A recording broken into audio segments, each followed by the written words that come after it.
Moi, c'est Clémentine. Moi, c'est Adrien. On est tous les deux passionnés d'aviation. Et aussi de voyage. On a décidé de parcourir la planète. Pour mieux la comprendre et essayer de nous rendre utiles. Nous voilà donc, embarqués dans un tour du monde en 14 mois, à bord de notre avion ultra léger. L'objectif, aller à la rencontre de chercheurs aux 4 coins du globe qui nous font découvrir les coulisses de leur métier.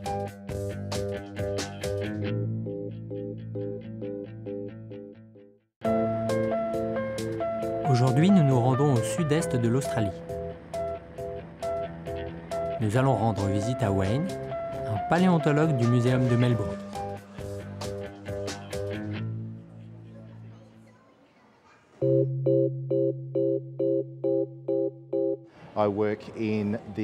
Je travaille dans la zone visiteur, mais aussi dans le département recherche du musée de Melbourne. Je suis le responsable de l'exposition qui se trouve derrière moi. Un paléontologue étudie les fossiles et essaye de comprendre de quelle manière les animaux et les plantes d'autrefois sont liés aux animaux et aux plantes d'aujourd'hui. On essaye de comprendre comment ces changements se sont produits. Donc on étudie pas seulement les animaux, mais également leur environnement et les circonstances de leur disparition. Je fais très peu de fouilles. La plupart du matériel sur lequel je travaille a déjà été déterré. Donc mes recherches se font surtout en laboratoire, sur des pièces qui ont été trouvées il y a plus de 150 ans, et que je tente de réinterpréter et de comprendre. Les fossiles sont en fait les témoins de la vie antérieure. Beaucoup de gens pensent que ce sont uniquement des os, comme ceux des dinosaures. Mais ça peut être une multitude d'autres choses, comme des empreintes de pas, des empreintes de peau ou des excréments, ce genre de choses. Ce sont donc tous les supports qui témoignent d'un animal disparu.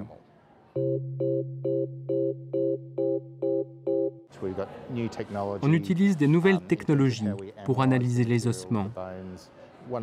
Une des grosses avancées est la modélisation 3D et le rendu 3D. Ce sont certaines techniques qui peuvent être utilisées sur le terrain pour localiser les fossiles et obtenir des images sans avoir à les déterrer. Car c'est sympa de déterrer les fossiles, mais des fois c'est pas vraiment possible. Et on apprend davantage sur l'animal et son environnement en l'observant in situ.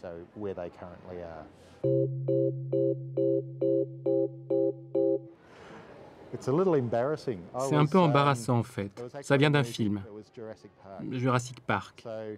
Quand il est sorti au cinéma, c'était il y a un bout de temps déjà, en 1993 je crois. J'étais au lycée, j'avais 16-17 ans. Et après avoir vu le film, je me suis dit « Waouh !»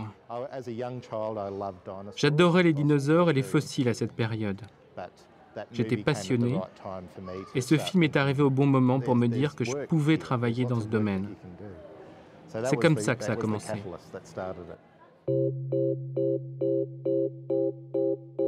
Mon conseil serait « Ne vous découragez pas ».